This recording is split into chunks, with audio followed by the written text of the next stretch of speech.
देखिए, इंसान अपनी इच्छाओं का गुलाम होता है और आखिरी समय तक भी उसकी सारी इच्छाएं कभी पूरी नहीं हो पाती, बल्कि वो इच्छाओं के लिए किसी भी हद तक जा सकता है। इसीलिए आज जो हम देखते हैं अपने समाज में इतने अपराध हो रहे हैं, उसकी भी एक मेन जो वजह है, मुख्य रीजन यही है कि इंसान की इच्छाएं इतनी बढ़ गई हैं कि वो गुनाह करने से भी पीछे नहीं हटता। इसलिए कहा गया है कि जितनी चादर हो उतने पैर पसारने चाहिए, या फिर आप पैर पसारिए और चादर को उतना लंबा कर लीजिए। ये दो अलग अलग कॉन्सेप्ट हैं। अब जो संतुष्ट व्यक्ति होता है वो तो अपनी परिस्थितियों से समझौता कर लेता है और जो भी उसके पास है साधन, उन्हीं में जीवन व्यतीत कर लेता है कि ठीक है, अब जो है तो है।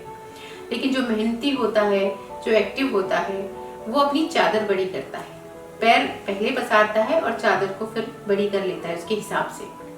मतलब जो संतुष्ट व्यक्ति होता है वो परिस्थितियों के अनुरूप स्वयं को ढाल लेता है, लेकिन जो मेहनती व्यक्ति होता है वो परिस्थितियों को अपने अनुरूप ढाल लेता है। तो ये फर्क दोनों में बहुत बड़ा है। इसीलिए जो गरीब होता है वो गरीब ही रहता है, जो अमीर होता है वो अमीर ही होता है, क्योंकि वो अपने कंफर्ट जोन से बाहर नहीं निकलना चाहते, उन्हें उसी में ठीक लगता है। यहाँ हम अपने विषय से भटक ना जाएं, इसलिए हम इसको यहीं खत्म करते हैं। और हाँ, हम बात कर रहे थे कि इच्छाओं पे अंकुश लगाने की, तो हम वहीं रहते हैं। इस टॉपिक पे फिर कभी बात करेंगे। अभी फिलहाल इच्छाओं पर अंकुश लगाने पे बात करते हैं।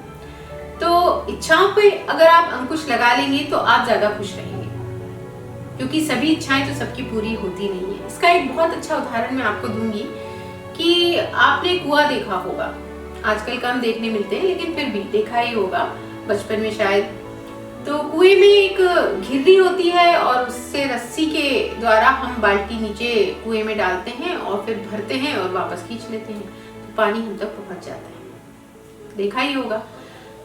लेकिन अगर बाल्टी नीचे से टूटी हो या उसका पैंदा नहीं हो या जिसको तला भी कहते हैं वो ना हो, तो क्या हम पानी बाहर निकाल सकते हैं? बिल्कुल नहीं निकाल सकते।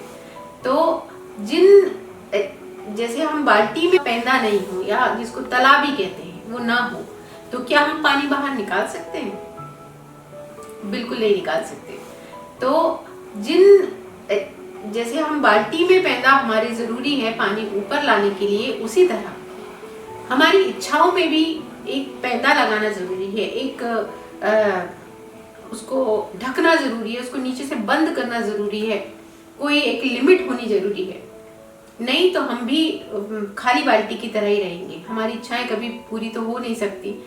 तो अपने जीवन में भी अपनी इच्छाओं पर एक पैंदा जरूर लगाइए, एक तला जरूर लगाइए, ताकि आप खुशियों से उस बाल्टी को, अपने जीवन को भर सके।